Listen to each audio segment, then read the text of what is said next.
সকাল সকাল এত ঠান্ডা লাগছে, প্রতিবারই আসলে এই সমস্যাটা হয় আমার।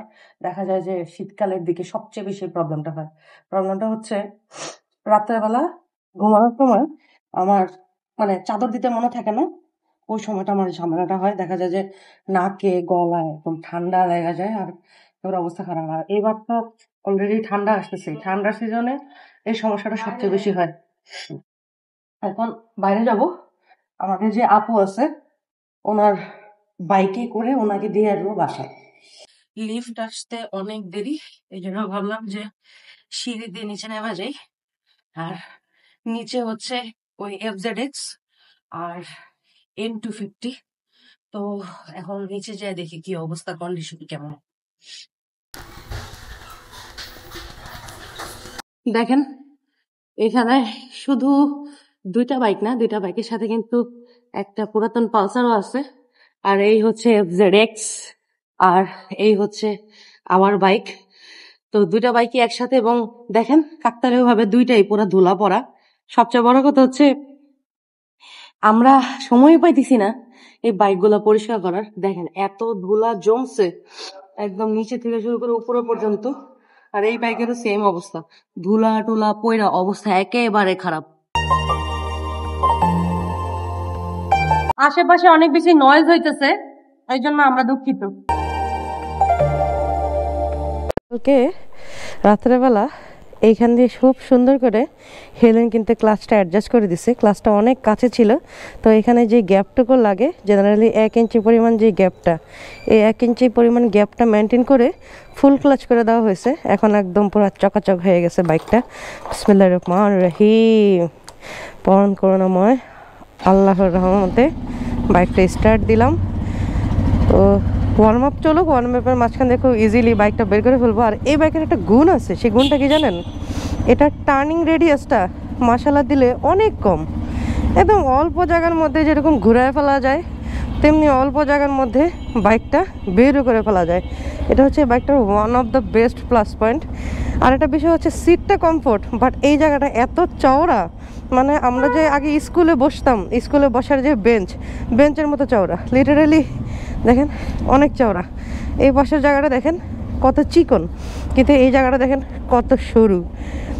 ঠিক আছে, বাট আমরা তো আসলে বাট্টু মানুষ, মেয়ে মানুষরা তো একটু খাটো হয়, তো একটু কষ্ট হয়ে যায়। এর জন্য যদি লম্বা হইতাম তাহলে আরাম হয়ে যেত, ব্যাপার না। বিসমিল্লাহির রহমানির রহিম, বাইকটা স্টার্ট দিয়ে দিই। আর যার বাইক তাকে বলি উঠে পড়তে। আপু উঠে পড়েন। কল্পনা করা যায় এই বাইকটা আপু চালাবে, অনেক স্পেস না? আচ্ছা, হেলেনের বাসার গ্যারেজটা আমার অনেক ভালো লাগে, কারণ গ্যারেজটা দিয়ে ইজিলি বাইরে হওয়া যায়, ইজিলি বাইক উঠায় ফেলা যায়। আসসালামু আলাইকুম বন্ধুরা, ওয়েলকাম টু মাই চ্যানেল কাজী নওরিন। দেশ ও দেশের বাইরে থেকে এই মুহূর্তে যারা কাজী নওরিনকে দেখছেন, আশা করি আল্লাহর মধ্যে ভালো আছেন এবং আপনাদের দোয়ায় আলহামদুলিল্লাহ আমিও ভালো আছি। ঘড়িতে এখন সময় হচ্ছে প্রায় 3টার কাছাকাছি। আর দেখেন আমার বাইকটা দেখতে কি সুন্দর লাগতেছে। কেন যে পাবলিক এটা ডেলিভারি বাইক বানায় ফেলাইছে আই ডোন্ট নো, বাট বিশ্বাস করেন ডেলিভারি ম্যানদের কাছে এত সুন্দর টপ বক্স থাকে না। ওই প্রাইভেট কারটার সামনে অনেক জায়গায়, কিন্তু সে সামনে কেন যাচ্ছে না? এই যে এই ভ্যানটার জন্যই বেসিক্যালি এত বড় একটা জ্যাম লেগে গেছে। ব্যাপার না, বাংলাদেশ একটু কম্প্রোমাইজ করতেই হবে। এটা বিদেশ হইলে এতক্ষণে এত অলিতে গলিতে ঢোকাও লাগতো না, আর এত কাহিনীও হইতো না। চলেন মেন রোডে উঠে আপনাদের সাথে একটু গল্প করি।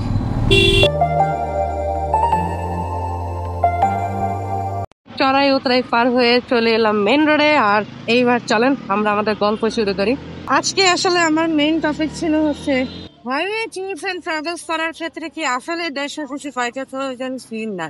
আমি এখনো পর্যন্ত ইন্টারন্যাশনাল ট্যুর করি নাই, ইন্টারন্যাশনাল ট্রাভেলসও করি নাই, বাট এখন পর্যন্ত প্রায় 250 পর্যন্ত আমি প্রায় 13-14টা বাইক নিজে কিনে চালিয়েছি। আমাদের দেশে এটা নিট আছে, এটা হচ্ছে হাইওয়েতে ট্যুরস এন্ড ট্রাভেলস করার জন্য অবশ্যই 150 বাইক দরকার। 150 নিচে বাইক উঠবে না, কিংবা 150 নিচে বাইক হাইওয়েতে না ওঠানোই ভালো। এই ধরনের কথাবার্তা অনেকেই বলে এবং এই কারণে দেখা যায় যে ম্যাক্সিমাম সময় বাইকারদের মধ্যে একটা মনোক্ষুণ্ণতা কাজ করে। আমি নিজে তাহিরপুরে যখন আমার R15 V3টা নিয়ে গেছি, তাহিরপুরে ঘাটের মধ্যে V3টা রাখার পরে আমরা সবাই মিলে টাঙ্গর হাওড়ে বোটে উঠি এবং বোটে ওঠার পরে ওইখান থেকে যখন আমরা টেকের ঘাটে নামি, টেকের ঘাটে নামার পরে কিন্তু দেখছিলাম বেশ কয়েকটা প্লাটিনা, সবগুলো প্লাটিনাই ছিল 100cc প্লাটিনা। তো ওখান থেকে কিন্তু একটা ভাই আমরা হায়ার করি, ওনাকে হায়ার করার পরে আমরা কিন্তু বেশ কিছু জায়গায় ওনার সাথে যাই এবং ওনার বাইকের পিছনে আমি তখন তো প্রায় অনেক মানে আমার 80 কেজির উপর আমার ওজন ছিল। ওই সময়টায় উনি আমার পিছনে নিয়ে এত সুন্দর সুন্দরভাবে উঁচা উঁচা পাহাড়গুলোকে ক্রস করছে। আমি জাস্ট বারবার খালি অবাক হয়েছি, বারবার আমি খালি ভাবছি যে কেমনে সম্ভব, এই 100cc বাইক দিয়ে কেমনে সম্ভব।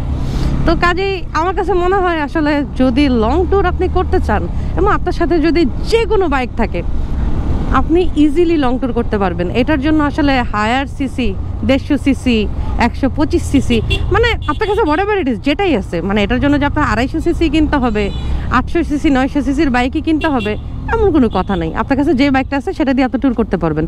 আমাদের দেখা একটা ভাইয়া আছে, ওনার নাম বিপু, উনি বেসিক্যালি একজন মিউজিশিয়ান। উনি কিন্তু TVS XL100 রাইড করে এবং উনি TVS XL100 রাইড করে কিন্তু এমন কোনো জায়গা নাই যে সে মানে ডিসকভার করে নাই। সো অবশ্যই মানে ইটস ফ্যাক্ট আপনার ইচ্ছা থাকতে হবে ট্যুরস অ্যান্ড ট্রাভেলস করার জন্য। এটার জন্য যে আপনার অনেক দামি বাইক লাগবে এটা ভুল ধারণা। অনেক কথা বলে ফেললাম, তবে একটা কথাই আপনাদেরকে বলবো, অনেকে আসলে কনফিডেন্স পান না, মনে করেন যে 150cc বাইকই লাগবে কিংবা 200cc বাইকই লাগবে, 250cc বাইকই লাগবে, 350cc বাইকই লাগবে। এই ধরনের মেন্টালিটি থেকে, এই ধরনের মিথ থেকে আপনারা বাইরে আছেন। যাদের ইচ্ছা আছে যে কিছু মেমোরি ক্রিয়েট করার, তারা মেমোরি ক্রিয়েট করেন। সময় পাবেন না ভাই, সত্যি সময় পাবেন না।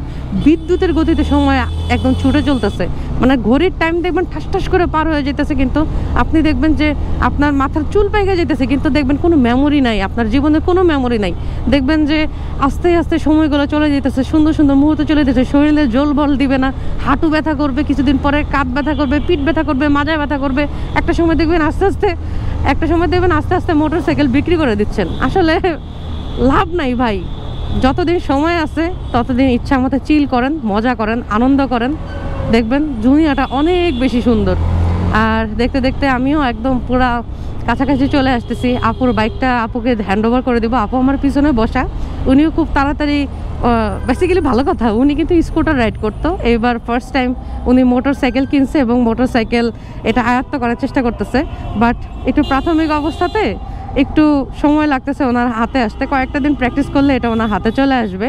তো আফটার অল যদি একটাবার ভেবে দেখেন, উনিও কিন্তু স্কুটার রাইড করতো, এখন উনি মোটর সাইকেলে শিফট হইতেছে। ভালো, এটা না, এটা একটা হলে কি ওনার নিজের ইচ্ছার থেকে একটা টেস্ট চেঞ্জ করতেছে উনি।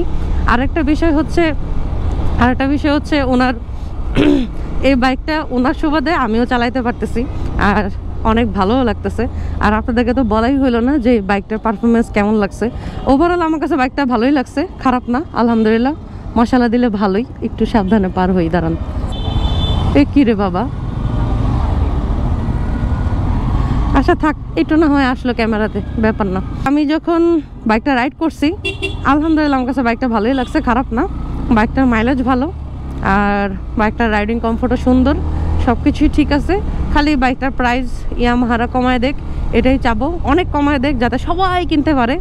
আর এখনও অনেকেই কিনতে পারে, বাট আমি চাই এটা একদম সবার হাতে হাতে চলে যাক, সব বাইকই সবার হাতের নাগালে থাকুক, যাতে বাইকাররা সবগুলা বাইক কিনে চালাইতে পারে, ইউজ করতে পারে, মজা নিতে পারে। ভালোই লাগছে আলহামদুলিল্লাহ, খারাপ না। আর দেখতে দেখতে আপুর বাসার কাছেও চলে আসছি। হেলেন শেষ করতে না করতেছে, বিকজ হেলেন আমার বাইকটা রাইড করতেছে। দেখি হেলেনকে, এই যে ওরে কিন্তু ভালোই লাগতেছে, সে যে বাইকটা রাইড করতেছে ভালোই লাগতেছে। আর কোনো দিক দিয়ে এটা ডেলিভারি মানে ফুড ডেলিভারি লাগতেছে না, আপনারা বলবেন না এই কথা, ঠিক আছে? ওকে, এদিকে না, কোনটা? একদম সোজা গিয়ে ডানে। ওকে, এই আপু আল্লাহ হাফেজ, থ্যাংক ইউ আমাকে বাইকটা চালাইতে দেওয়ার জন্য। আচ্ছা নেক্সট আবার হ্যাং আউট করলে ডাকেন, ঠিক আছে? সাবধানে যান। ওকে, তো এবার ফাইনালি আমার সুলেমানের কাছে আমি ব্যাক করতেছি। আহারে আহারে, দেখা হবে বিজয়ে। ওকে, এই মুহূর্তে আমার বাইক আবার উঠলাম বাইকে। ও মাই গড, এতদিন তো প্রায় কত 150 সিসি বাইক রাইড করতেছিলাম, আর এখন যে বাইকটা রাইড করতেছি হঠাৎ করে মনে হচ্ছে বেশি পাওয়ার আইসা পড়ছে, আর হাতের মধ্যে একটু চাপ পড়তেছে। ও মাই গড, এই সমস্যাটা কাদের কাদের হয় একটু কমেন্ট করে জানাবেন। ব্যাপার না, পুলিশের গাড়ির সাথে জায়গা। Yes, perfect. ভাই এটা মানতে হবে, আপনারা মানেন আর না মানেন, মানে ইয়ামাহার যে বাইকটা আমি রাইড করতেছিলাম, হইতে পারে সেটা আন্ডার পাওয়ার, হইতে পারে সেটার দামটা অনেক বেশি, কিন্তু সত্যি কথা বলতে ওই বাইকের কন্ট্রোল অনেক ভালো।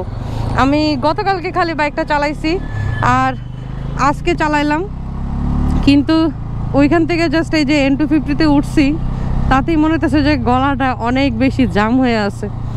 দেখি সার্ভিস করাইতে হবে, সার্ভিস করানোর পরে আসলে বাকিটা বলতে পারবো। চলেন আস্তে আস্তে আমার বাসার দিকে যাই।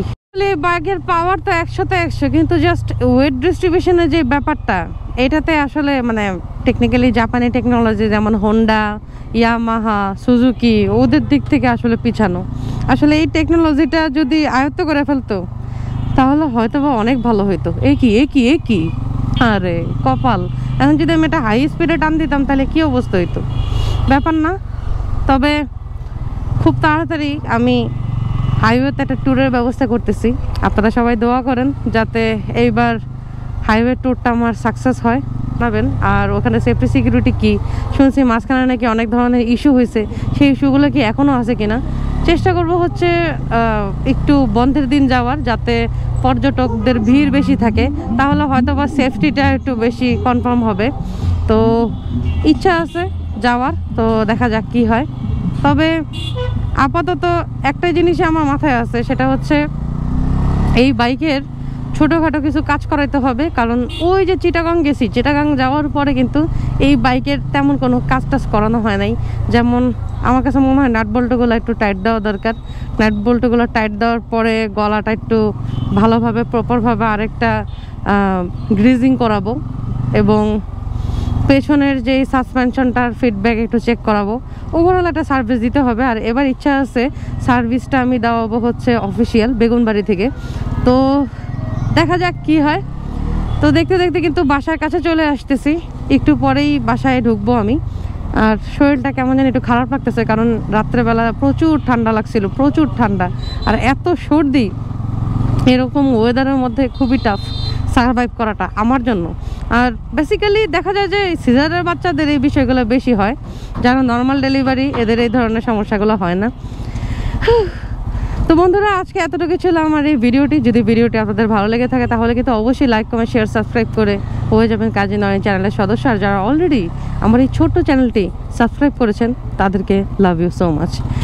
This is your Kazi Nowrin,